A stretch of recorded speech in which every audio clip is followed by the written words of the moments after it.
Welcome to How to Cook That. I'm Ann Reardon and this is an episode of Debunking where we test viral videos from all over the internet to see if they are real or fake. Speaking of real or fake, let's start with this first clip from 5 Minute Crafts where they're showing you how to test if your food is real or fake. They have all different ice creams and they're shining a UV light or a black light onto them. I'm assuming these are supposed to be all different brands of ice cream. And then the last one is glowing green, so they say that it contains vegetable oil. According to the Australian food standards, and it's similar all around the world, ice cream is defined as a sweet frozen food that is made from cream or milk and other foods and is generally aerated. And if we scroll further down, you can see it says it must contain no less than 10% milk fat. Now, some manufacturers will swap out that milk fat or cream for vegetable oil because it's generally cheaper. But if they do that, they can't call it ice cream. They can only call it a frozen dessert. Now that you know that, you might actually start to notice that on the food labels in the freezer section. But what if you're buying it in a scoop or in a bowl of ice cream at a restaurant? Then how do you know if you're getting real ice cream or a frozen dessert? Well, 5 Minute Crafts says we can check using a black light, which seems like a highly impractical solution because I don't usually carry a black light, but I have bought one for the purpose of this video, so let's check if it works. Some vegetable oils do glow under black light. This is canola oil and you can see it has a slight shine to it. It's not really bright, but you can definitely see it. This next one is coconut oil and it looks very similar to what the canola oil did. Can you guess what it is in this next bottle? If you guessed blood, then you'd be wrong. It's actually extra virgin olive oil. Let me turn on the lights and show you, and I'll just turn off the UV light as well so you can see it normally. It's the chlorophyll in the green olives that are pressed to make extra virgin olive oil that fluoresces red under UV light. But let's see what happens if we put ice cream under a black light. 2 of these are made from cream and 1 of them uses vegetable oil. Can you tell which is which?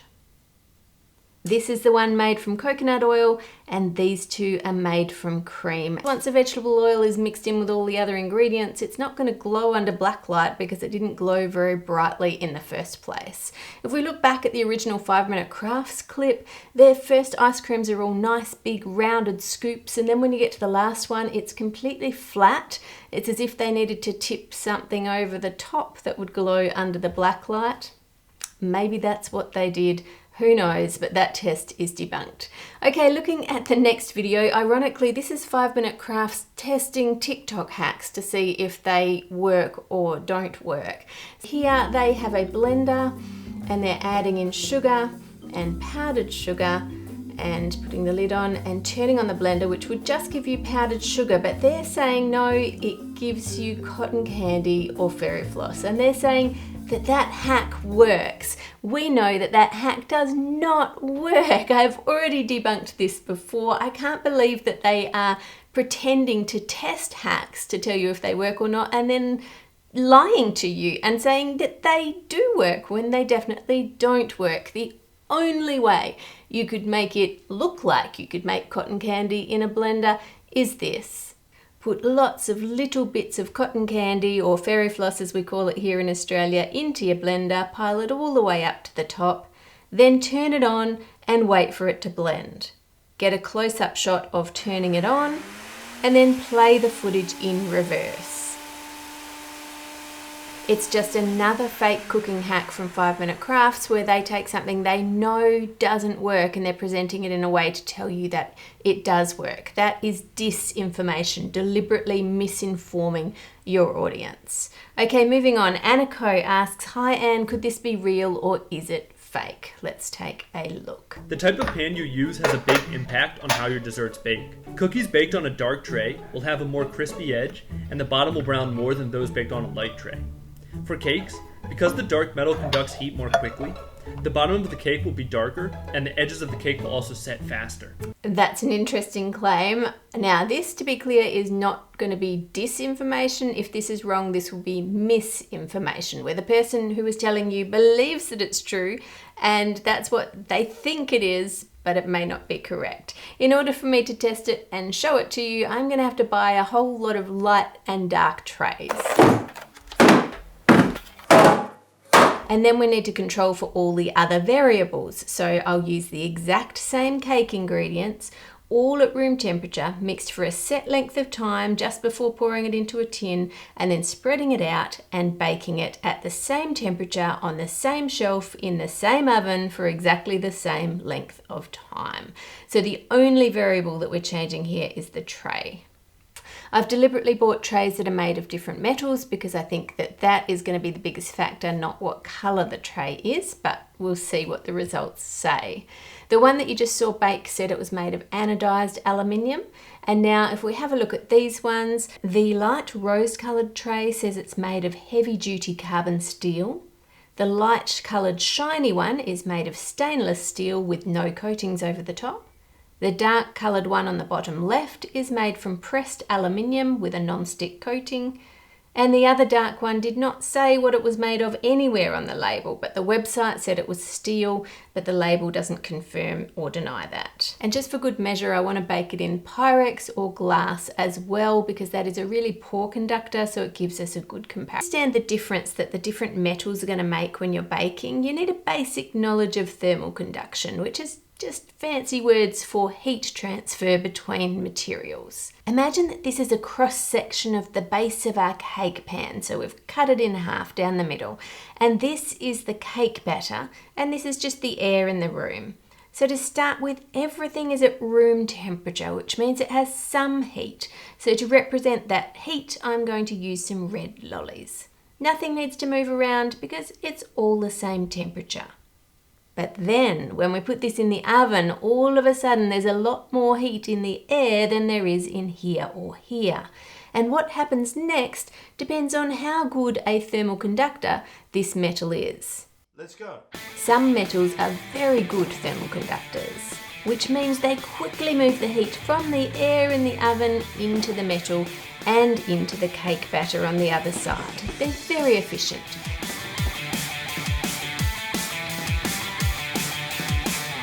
But other metals are a little more reluctant to help. Matt, can you move the heat for me, please? Yeah, in a minute, Mum.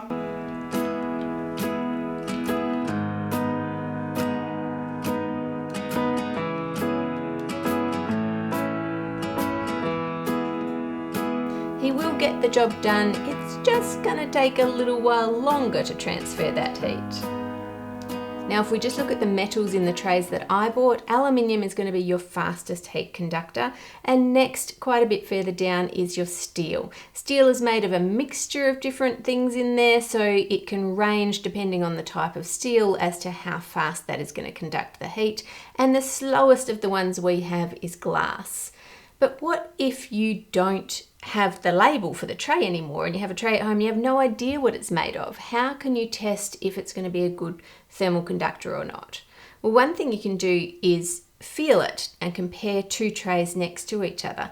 If right now in your room, just look around and see if you can find something made of wood and something made of metal. And if you put your hand on each of those, the metal will feel much colder. Now, you know it's not colder, you know they're both room temperature, but what's happening is when your hand is touching the metal is a good thermal conductor, so it is pulling the heat out of your hand because your hand is hotter than the room and it's trying to even it out. The wood will still do that, it will just do it much more slowly. So that makes us feel as though the metal is very cold, but really it's the same temperature as the wood, it's just making your hand feel cold.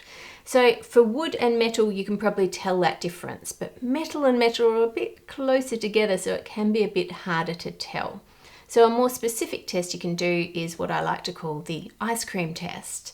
Just place a cube of ice cream onto each tray and wait.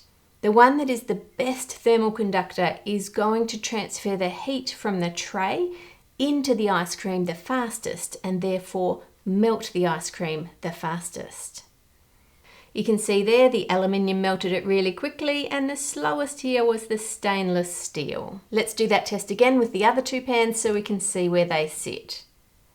Both the aluminium ones are really fast, and then slowly comes the stainless steel, and eventually the glass melts the ice cream. So now you know which ones are the best thermal conductors, and you can see it had nothing to do with whether the pan was light or dark in colour. It was just to do with what the pan was made of. Looking at all the cakes baked in all the tins, you really can't see much difference between them. When it comes to baking a thin cake like this, things like changing the temperature of your oven, the time you cooked it for, they're going to make a lot more difference than changing the pan that you baked it in. But some things are a lot more finicky on oven temperature than others. Things like macarons, for example, are really quite fussy little biscuits. So if I bake some macarons on every different tray in the same oven at the same temperature, we might be able to see more of a difference. As well as the pans that I tested before, I also wanted to mention that you can use things like a silpat, which is made of silicon and fiberglass, which are both poor conductors, so they're going to slow down the heat transfer. And you can get a baking tray like this one that is air gapped. So you've got 2 layers of metal with a gap of air in the middle, which again slows down and evens out that heat transfer. Now, you don't just have to consider what type of metal your tray is made of, but you also need to consider how thick that metal is, because that will affect how quickly it can take heat through the metal and pass it into the food. And the ice cream test is not going to reflect that. This is one of the thinnest pans, and it's aluminium, and you can see the difference just between these two. This one is browner, even though they were baked at the exact same temperature for the same length of time.